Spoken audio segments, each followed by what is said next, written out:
Sometimes people listen to our message and they walk away thinking, that's exactly what I need for my spouse to do. If he or she would just do that thing, we would have an amazing intimate relationship. Yep. But there's no point in focusing on what we think others should or shouldn't do. The only person we can improve is ourselves. Yep. And in listening to today's episode, well, like actually, when you listen to all of our episodes, really, let's go with all of them. It's really crucial to approach it with a focus on yourself. If you listen introspectively and apply the lessons that we're going to share with you guys today, I'm certain that you'll feel more peace in your relationship and a lot less anxiety in your relationship. So what is this topic today, you ask? The topic for today is needing versus wanting. We're going to talk about why needing creates this barrier to intimacy, and we'll also look at why wanting feels somewhat terrifying and unsettling. Lastly, we're going to explore why it's important to embrace the idea of wanting and how to actually do it. So this is a surprisingly deep concept, and this may be one of those episodes that you choose to listen to a couple of times. It's certainly something that we've delved into pretty extensively between the two of us. We've invested a lot of time into understanding and applying it. So we're excited to share it with you today. Well, let's get started.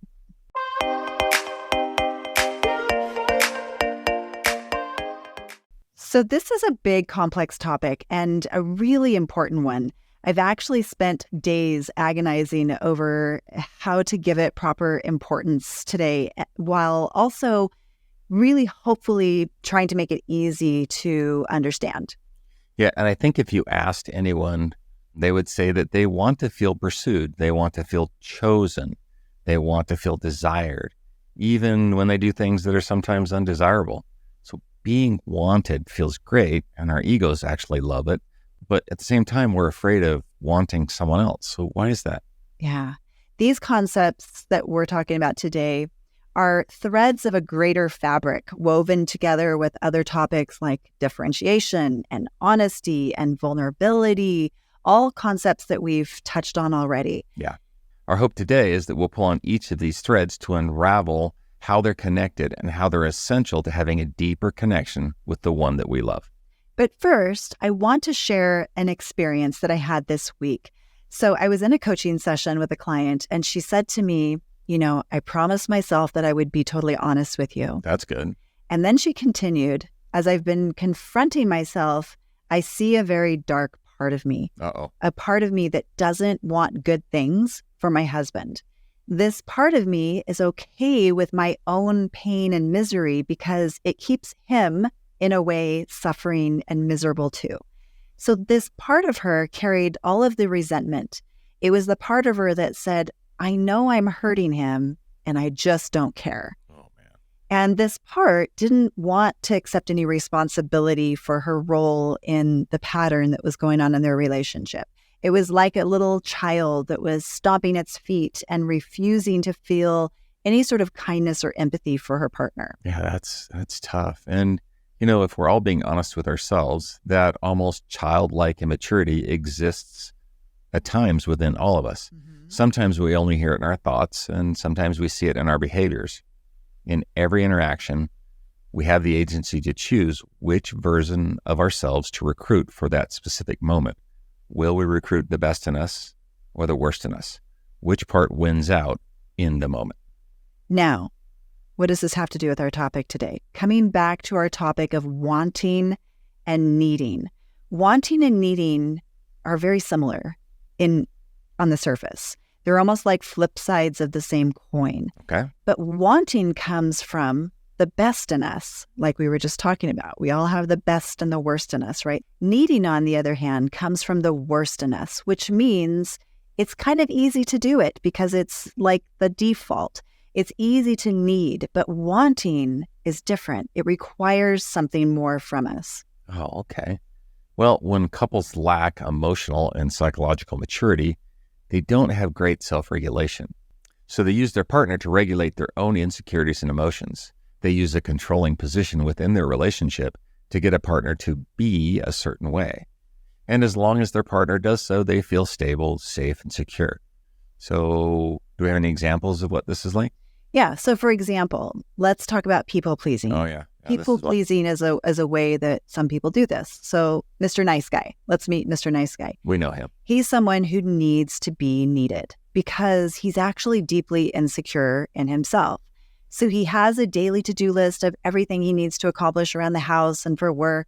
He works in the garage, mows the lawn, changes the oil in both cars, and then he leaves the house to go over to a friend's house to help this friend move. We need one of these guys in our life.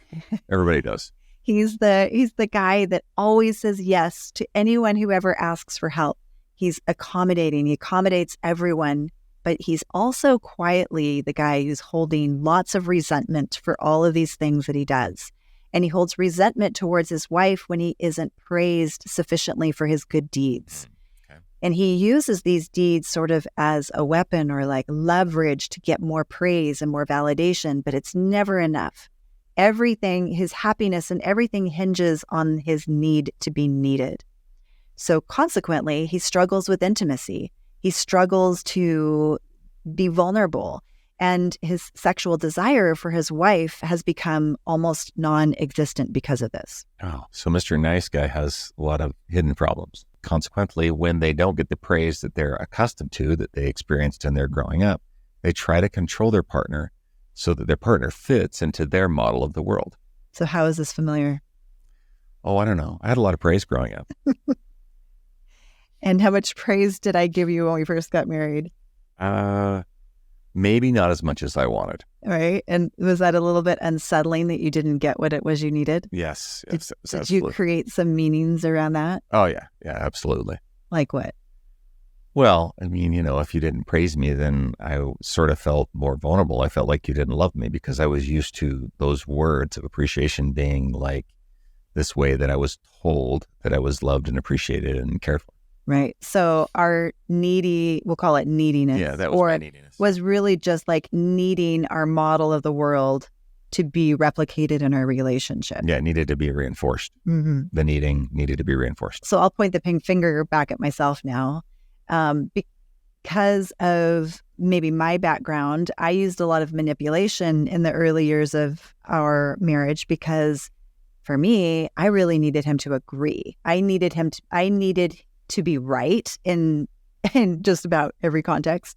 I needed him to agree with me. And so, yeah, this was another way that my neediness showed up in immature ways in our relationship from my side. So there's a lot of ways we use our needs as a way to manipulate or control or to do something in a way that isn't fair or virtuous. And that causes us to go back and recruit again that lower version of ourselves in order to get what it is that we want. Yeah.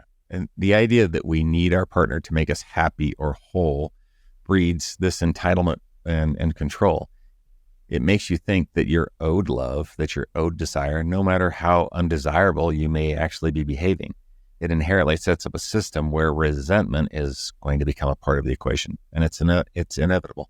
Yeah, I think that's the thing with needs. Well, not needs, but like this neediness that we're talking about, where we need our partner to conform to make us feel okay, is that we're setting up a system that is inevitably going to end in resentment. Yeah. Because they're never going to be able to deliver 100% of the time. Right. Absolutely. Yeah. So needing is deceptive. It can feel like wanting, but it comes from, again, that part of us, that immature part of us, the worst in us. And it also really stems from a poorly developed self, where we need our partner to soothe our anxiety, to boost our ego, and in my case, constantly agree with us. And needing puts these undue demands on the other person, and it puts this pressure on the relationship system. And as it does that, it can kill intimacy. And as a side note, we talked about this many episodes again, this is one of the biggest reasons why people have problems with sexual desire in their relationship. Because of the neediness? Because they need their partner to fulfill their sense of self. They need their partner to boost them up, to make them okay, to make them feel insecure. So because it is fleeting and that fluctuates and it's not 100% always there, the minute it's not, the sexual desire goes away. Yes, their partner's not buoying them up. Correct. So wanting is different than neediness. So wanting is not about needing your partner to do something for you, like paying attention to you or making you feel secure. Wanting comes from what is the best in us. Wanting is wholeheartedly choosing the other person with all of their weaknesses. So that's key. That's something you want to remember. Wanting is choosing this other person, choosing them into your life. That's really important. Absolutely. Sometimes, though, wanting can cause us to feel vulnerable. It can cause us to feel longing, and longing is sort of vulnerable, isn't it? Yeah, absolutely. You know, right. And this is another reason why couples can struggle with wanting, because it is uncomfortable at times. We don't want to be uncomfortable, though. No. We're always searching for comfort. And that means we have to, if there is discomfort in wanting, that means we have to be able to stabilize ourselves when we're uncomfortable rather than requiring our partner to stabilize us. So that means we have to soothe our own anxieties when our partner is imperfect. We have to regulate our own emotions rather than depending solely on our partner to do it. We have to be able to handle our own discomfort, because there's going to be way more discomfort in wanting than there is in needing. So that's the key, right? The key is that we have to be able to soothe ourselves, and we have to be able to manage our own discomfort, not constantly be saved from that discomfort, and always be protected from it, because then how do we grow? Right. But the beauty in wanting is this. Wanting is the only way to have genuine care and concern for the other person's best interests. That's when you can take yourself out of the equation and truly see what is best for the other person. It is difficult to choose the best for our partner when our own neediness is in the way. Wanting is when you can really support your partner's goals and interests, even when those interests don't exactly align with your interests. Yeah, and that's what makes it scary. Yeah. Right? What if what's in the best interest for Robert isn't necessarily what I want?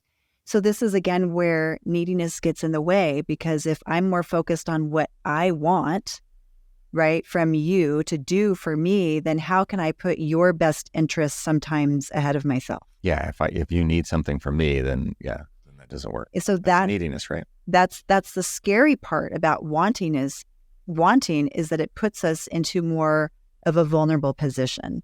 There's a risk, right? There's a risk of injury in wanting, that we're going to be rejected, or that we're going to have to give up something that we want our partner to fulfill in us. And that's why it takes a lot of work and a lot of self-management to let yourself want. So how do we know if we're in a state of needing or wanting? Good question. One way is to ask yourself questions like, where am I still thinking? We talked last week about thinking and thoughts, right? Where am I still thinking things like, if only you, Robert, would do this thing, then I would be okay, or I would be happy, or I would do something, right? That type of phrasing presupposes right off that if your partner simply changed something, that you would then be a better version of yourself.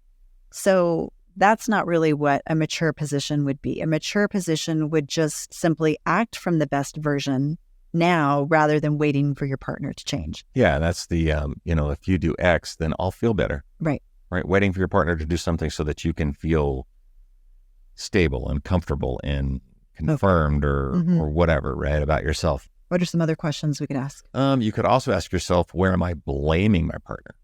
Where do I change them so that they can, manage my stress or anxiety? Or you could ask, how does my focus on my partner's behaviors and feelings and desires conflict with the person who I want to be? Okay, wait. So this is where it gets a little bit confusing, because does that mean that we should just be accepted and adored and desired exactly as we are, no matter how selfish or self-serving we're being? Well, no, I mean, that doesn't make sense, right? Because your partner always has a choice. They aren't forced to stay with you or even in any situation. And if they can't accept their partner as they are, then we need to probably make a choice. But that choice doesn't involve us trying to control them. That's not fair. Yeah, and this is where I think choosing also has to do with like us choosing to show up as the best version of ourselves, because knowing that our partner isn't locked into us, we still want to show up as the best version of ourselves for the friendship, for the relationship, for the growth, right? So no, we're not deserving of never-ending adoration, no matter how selfish we're being, because our partner still has their freedom. They still have their autonomy and their choice to leave. But at the same time, time, what they want. Yeah, but at the same time, wanting means, as we use that example from one of our other clients, wanting means, accepting and still choosing them, warts and all, mistakes and all, right? So you can't just say that just because I'm doing these horrible things that they have to accept me. They don't. But if they choose you, if they choose to be all in with you and they want you, then they accept that there are some things that are flawed. That we don't control. And we may or may not have a story about that. So these things are obviously complicated, as you hear us kind of going back and forth. And they're complicated because we're human. Yeah. And I think they're complicated because we come into relationships with a lot of misconceptions about how relationships should be. And gosh, there's so many, right? But I think some of the most dangerous misconceptions that make this harder than it needs to be is that people tend to feel like if they found the right person, then things should just automatically be easy. Or they have these beliefs that, again, this person should save me. Soulmate. Right? The soulmate notion that this soulmate of ours, it comes into our life to heal all of our wounds and fix our broken history. I mean, that's the makings of every Disney movie that we've ever seen, right? So because we have these misconceptions, there's often a disillusionment process that happens in relationships once we figure out these things aren't true. Yeah. So what is this disillusionment process? Well, it's a very normal process for all of us. As you might remember, early on in our relationship, we thought that we were in love, but this feeling of love was mostly hormones that were creating this magnetism, desire, excitement, and what we thought was love. But it was an immature love that was based on chemical reactions, not really knowing the other person. And I'll say that most people have this happening, right? Yeah, we do. Love is happening to you, and it's mostly biological. And I'll say it's actually not a bad thing. No. This is a normal thing that happens to all of us that gives us a really great foundation to start our relationship. Yeah, well, and if you think about it, the farther you're on in your marriage, you just look back and you're like, man, we knew so little about each other, right? Yeah. Oh my gosh, we got married and we didn't know each other at all. I mean, we didn't know anything. We thought we did, but we only really knew, and here's the point, we only really knew this perfectly curated version of the other person that we were allowed to see. So I was on my best behavior and right. And I never left my socks on the floor. And so I curated this version to attract you, right? But also to show you the best sides of it. But that wears off. Yeah. Right. So that time period, then the disillusionment sets in, and that's where things flip. Where in the first phase, we had love without knowledge. Now we have knowledge without love, right? We start to lose that feeling of love because we start to learn more things about each other. We start to gain knowledge about who this person is that we've partnered with. And we suddenly go, oh my gosh, they're flawed. Deeply flawed sometimes. And sometimes we start to see things not only about them that we don't like, but about ourselves. That was the time period when I started to realize, oh my gosh, I'm my mother, like I didn't say that. And no, but I'm learning things about you, a little more than about you than I wanted to know, more about me than I wanted to know. And, this can hurt. This can hurt because you might come to this point where because you've believed these misconceptions, you get to this point thinking, oh my gosh, did I make a mistake? Like I've attached myself to this person who's deeply flawed and this person who has limitations, and knowing that and recognizing that really hurts. And no longer my perfect prince in shining armor. Yeah, no more Disney movies. Yeah. Yeah. And if you're not prepared for this disillusionment process, which most are not, a lot of immaturity will come out. And that's when the immature part of us starts to say stuff like, we start to lead with the you should comments. Like, well, you should know better. You should accommodate me. You should change. This isn't what I signed up for. Not at all. You owe me. Yeah, you owe me. Yeah, there's a lot of that immaturity that comes out.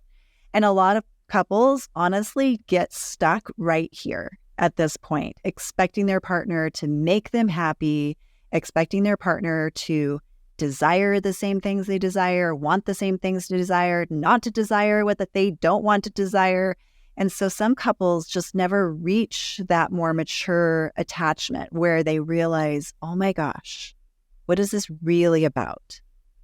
It's really about choosing. Like love is choosing. Wanting is choosing. It's choosing this person with their flaws. And if you can get through the second phase, that's when you can actually choose love. Choose love. Mm-hmm.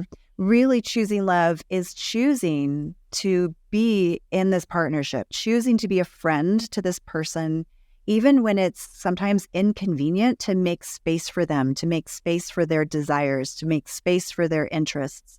Sometimes it even involves supporting the other person's ideas that might seem indulgent to you, even if sometimes at a huge sacrifice to yourself.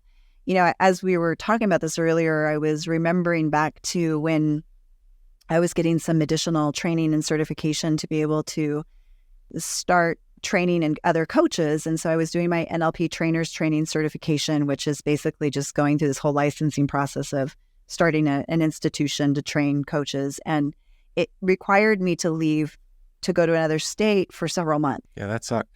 And that was something that he supported me, and always have felt like he's always supported my ideas, even when they were hard on him, even when they were a huge sacrifice to you, which that was. Yeah, that was rough. And it was summer too, so it's not like the kids were in school, so there was a lot to manage. I remember that. That was but I think that's just sort of, we talk about the things that we want to do, and we talk about the goals for the year, and that was one of the things that you wanted to do. And even though I didn't even think that I wanted much to do with that at that time, but I knew that it was important to you, and off we went. But see, you can see how if your needs were more of a priority, and that if you hadn't really wanted and chosen me, and you were still dependent upon me to fulfill those neediness pieces in your life, I can see where you would have said, no, this isn't going to work for me. Like, I'm not going to support this, because choosing someone sometimes means we support things that are, not what we want. Yeah. And maybe not even comfortable at times. Yeah. Yeah. Yeah. Comfortable and easy. Yeah. So choosing is also, electing to bring our best version of ourselves in supporting and nurturing and meaningful friendship. And that's really what it's about. And sometimes that means challenging and asking each other to be maybe a little bit better, so that we can be better for each other, to be better for the friendship, because friendship is really the foundation of a long-term committed relationship. So I wasn't going to share this story. I think I'm going to go ahead and share it and see how it goes. There was this time, long time ago in our relationship, that I was having a little bit of a faith crisis, kind of. Not intensely, but it was hard because for us, our relationship from the very beginning, from the time that we dated through, becoming parents and having kids. I mean, we've participated in our church community from the time we dated. Like, it was part of our life. Like, it was a foundational point for us that probably we built our relationship on. Yeah, we built our relationship on the foundation. I guess that makes sense. And so there was, and it wasn't like major questioning, but there were some things that I was struggling with. And I remember thinking, gosh, how am I going to tell Robert? But the flip side of that is, like, honesty is really important to us. And even when it's hard to hear, I knew that I needed to be able to talk to him about it. And so I told him, and at first it was kind of troubling for you. Yeah. Yeah, I was like, oh man, what does this mean? Yeah. Like, because again, my foundation just all of a sudden got a little rocky. I was like, well, it's not what I signed up for, right? This is not what I wanted. But then, as I look back now, when I say that out loud, like, it's not what I signed up for. I don't know how many marriages have things that happen where they didn't sign up for.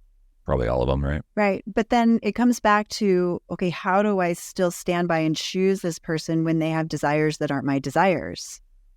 And I think that happens all the time in relationships. And I remember this point where we were laying in bed, and I knew that you were struggling, but I knew I also needed to be honest, and I was struggling. And it was just like, we laid in bed one night and you just said, well, this is still what I believe. And I said, I know, and that's okay. And this is still where I'm struggling to believe. And you're like, I know, and it's okay.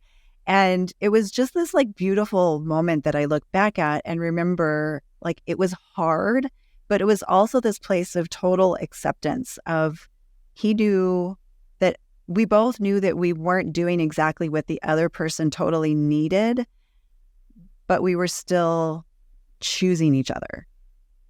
Yeah, and I think that's probably the important part, right? That, and I don't know that was amazing in that moment. I know that when you tell the story, it makes me sound awesome, but I still think that's it. I think we still choose each other because if it wasn't that thing, and by the way, in almost 32 years, it's been a lot of things, mm-hmm, mm-hmm, right? Mm-hmm.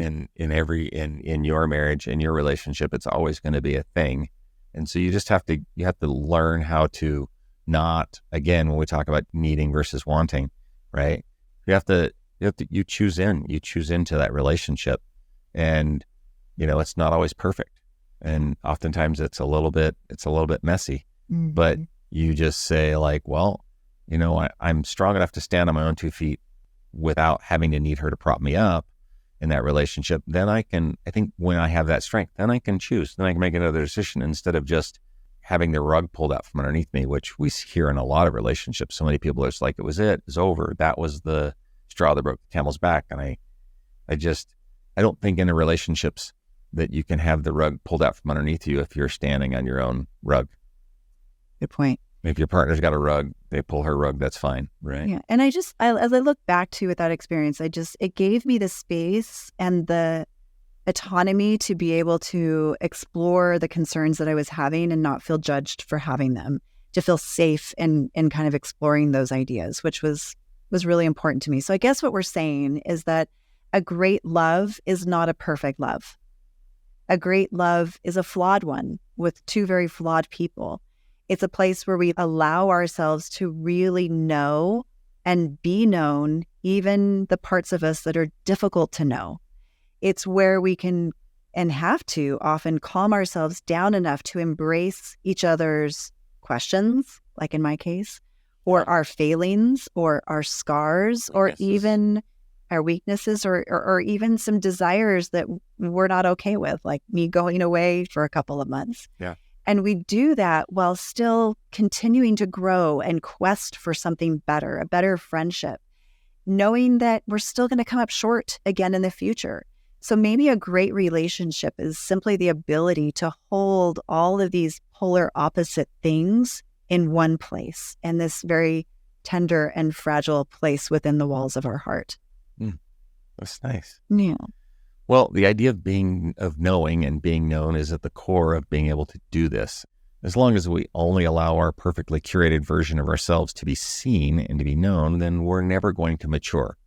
Similarly, as long as we can only tolerate our partner's perfectly curated version that we've come to know, there cannot be any real honesty or growth. So we have to sort of peel back the layers.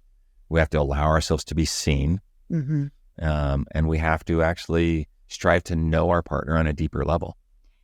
But I think you do that by choosing. You do that through choosing, and you do that through being able to tolerate knowing the parts of our partner that we don't necessarily want to see.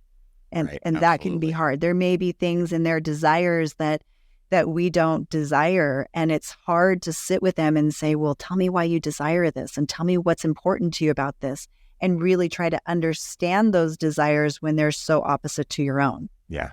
Right. So, and challenging to your basis, right? Your foundation. Yeah. So we have to be able to really map each other and let our partner map us. We have to be willing to give the map to our inner psychological world to our partner and them to us. And we have to keep these maps updated often. And this is really exposing, and it's vulnerability, right?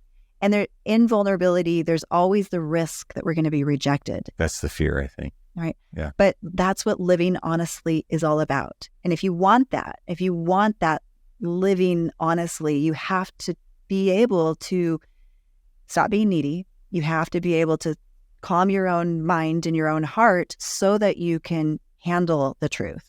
If your partner has ideas or they have concerns, they have desires that make you uncomfortable, you're going to have to be able to handle that discomfort without coming across as judgmental and rejecting them. Yeah.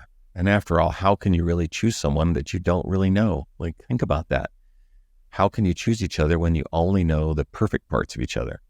This is why vulnerability and intimacy go hand in hand. You can't have one without the other.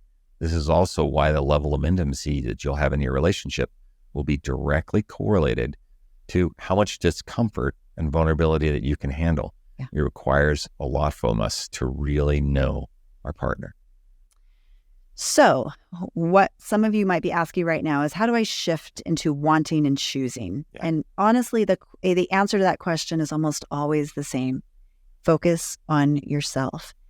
Paying attention is the most important part of change. Paying attention to where you're still needing instead of wanting, where you're not being totally honest or vulnerable with your partner, where you're unwilling to expose yourself. But as an exercise, since some of you want an exercise, let's take the next 24 hours and then I want you to note down every time that you're focusing anxiously on your partner, like something that they're doing wrong or something that bothers you, right? Where are you blaming? Where are you trying to change them to manage your own anxiety? Where are you trying to manage their thoughts, emotions, or behaviors? It might be as simple as noticing how irritated you are by the way that he loads the dishwasher. And then start to ask, what do I want to do instead? What would the person who is choosing love do in this instance? So after you do this exercise, take a look at your list and then just be aware of what's going on and be aware of how you can choose to love. And then give yourself a pat on the back for just looking inside of yourself for solutions rather than outside of yourself. And if this is something that you feel like you need more help with, this is something that we can help you with in private coaching sessions.